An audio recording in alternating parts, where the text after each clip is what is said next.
Hi and welcome to the Owl's Nest. I'm really looking forward to today's show. First, we will be heading to a farm near Lacombe, Alberta, and later on my dad and I will be performing an original song he's written. The farm is called Brown Eggs and Lamb, and we will be talking to Laura Siebenga a little bit about where our food comes from. So let's take the shortcut to the farm and check it out.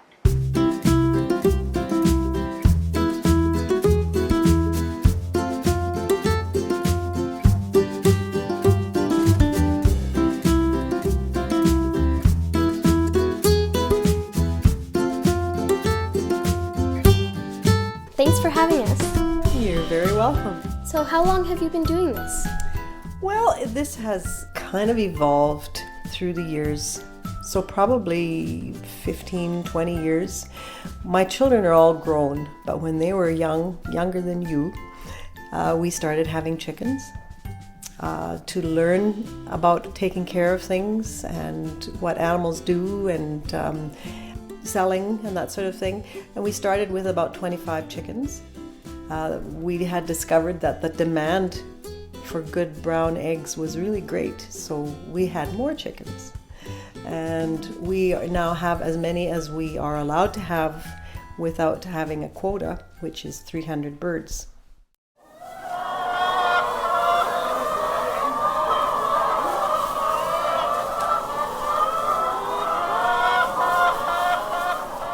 So what kind of chickens do you have? We have laying hens.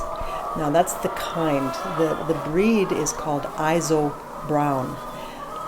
So laying hens are different from broiler hens. Broilers are not raised to lay eggs, they're raised for meat. Our birds are laying hens, and they are small brown birds that lay about an egg every day. So you get about 300 eggs a day then? Well, there's always a chicken or two that takes a day off.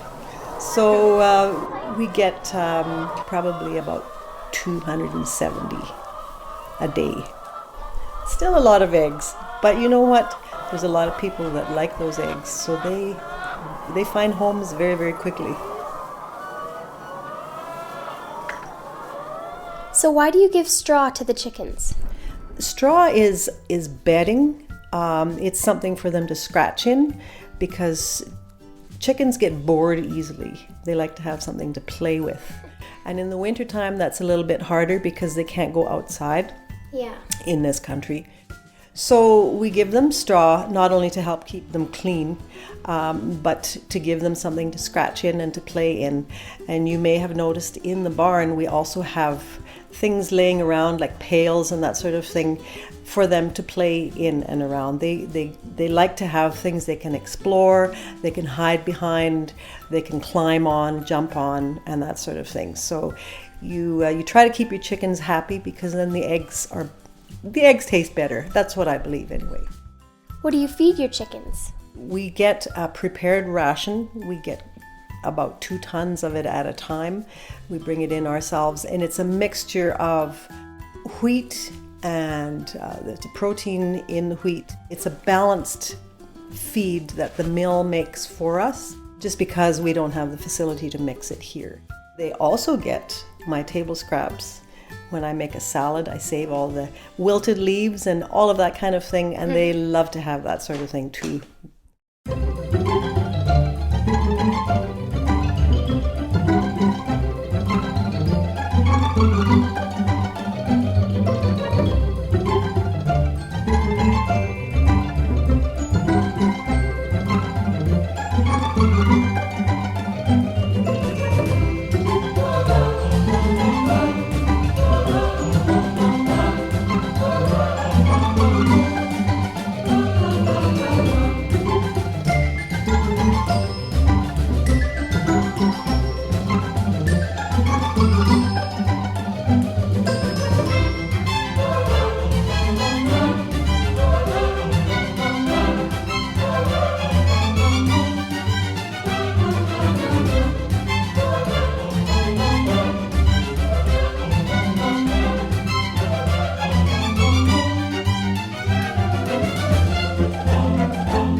Okay, this is a ewe that had twins, but for some reason she does not like this black one here that's drinking right now.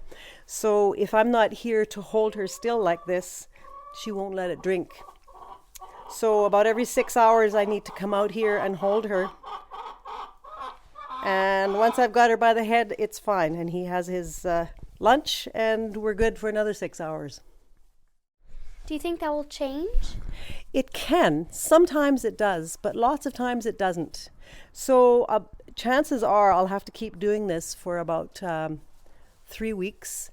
And by that time, he will have gotten the most important components from mother's milk.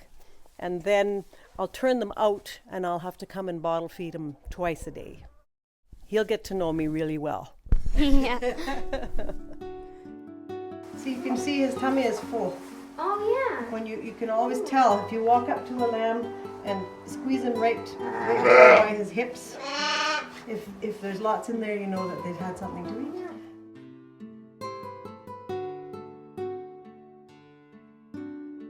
Does anyone help deliver the lambs, or do the sheep just do it themselves? Well, sheep are kind of like people that way. Some have trouble with their lambs and some don't.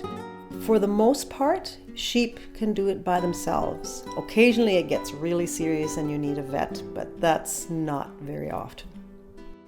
How do you keep the predators away from your sheep? Ultimately, you need a guard animal. And some people have dogs, and some people use donkeys, and some people use llamas. And we have chosen and had the most luck with llamas.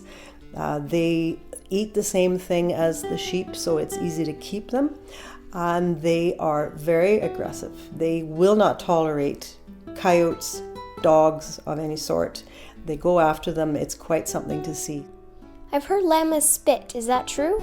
Well, it is true if you really provoke them. If they're very, very angry and you've done something that they find threatening, they will spit. And it's regurgitated, chewed up hay or grass. Ew. It's a little bit ugly, but I've never had one spit at me. I've seen one spit at another llama because sometimes they have their own disputes amongst themselves. But you really have to provoke them, and I understand camels are the same. It seems like it's still winter here. I thought the lambs would come more in the spring. Well, probably in nature they would. But here's the problem. If you let your lambs come in the spring, that's the same time of year that all our predators, which is like coyotes, fox, typically, are also having babies. And when they have babies, they want to feed their babies. And they look for what's the closest at hand that they can take to feed their babies. And if that happens to be my lambs, that's my problem. So we have chosen to breed our sheep so that they lamb early in the year, January, February, when the coyotes and the fox are still just lying low for the winter and aren't worrying too much about finding food. So we don't lose so many lambs that way.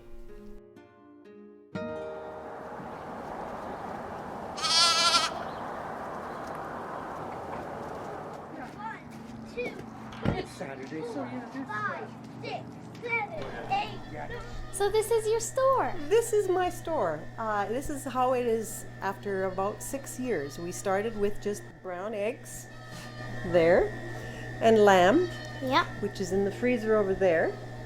But then we found more and more treasures within 100 miles here that we thought we should sell that too, because people love to have things that they know where it came from. Yeah. I've heard that you make a very famous pancake mix. Can you tell me about that? I sure can. It's called Cal's world-famous pancake mix. Cal happens to be my husband, and he has a couple of small stone mills. How these work is the grain falls down through this little hole, and these stones, one is stationary and one is turning, and they spin around together, and there's just a tiny little gap in between the stones, and as they turn, it grinds the grain into a really fine powder, which makes your flour.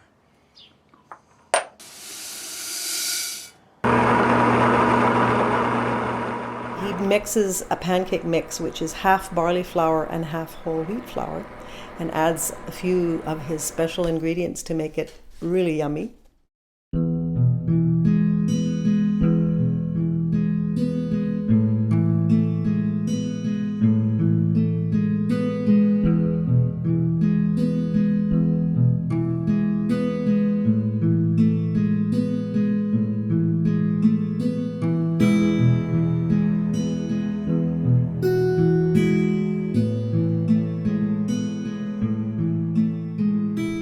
Thank you so much for having us. I had a lot of fun. Well, I'm really glad you came, because I really want people to understand where their food comes from and what it is to have good, healthy food. So would you like to stamp and sign something for our wall?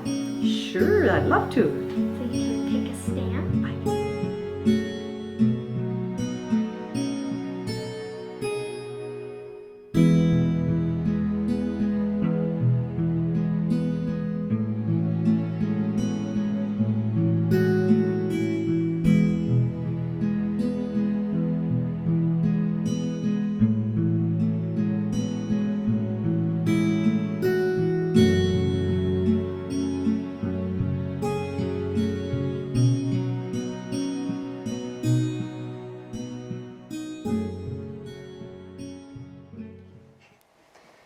For today's music, my dad and I will be singing an original song he wrote called Inside My Mind.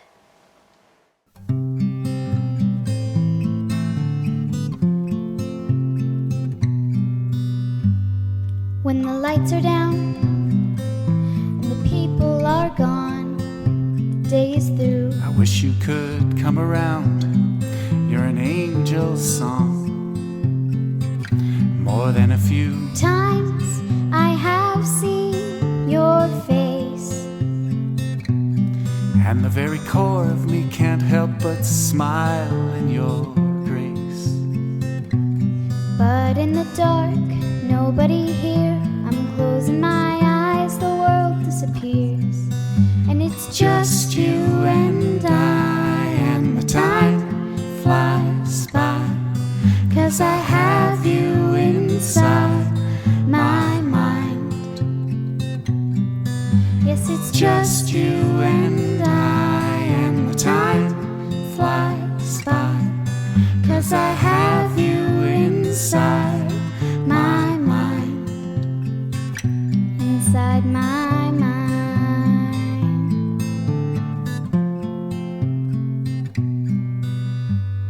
The smell of spring after a cold Canadian winter. Well, that's what you bring, and it never is old. How easily you sway inside the to and fro. And I'll never hold you too close, 'cause we all need a room to grow. But in the dark, nobody here. I'm closing my eyes, the world disappears, and it's just you and I, and the time flies by, 'cause I have you inside my mind. Yes, it's just you and I, and the time flies by, 'cause I have you inside my mind, inside my mind, inside my mind.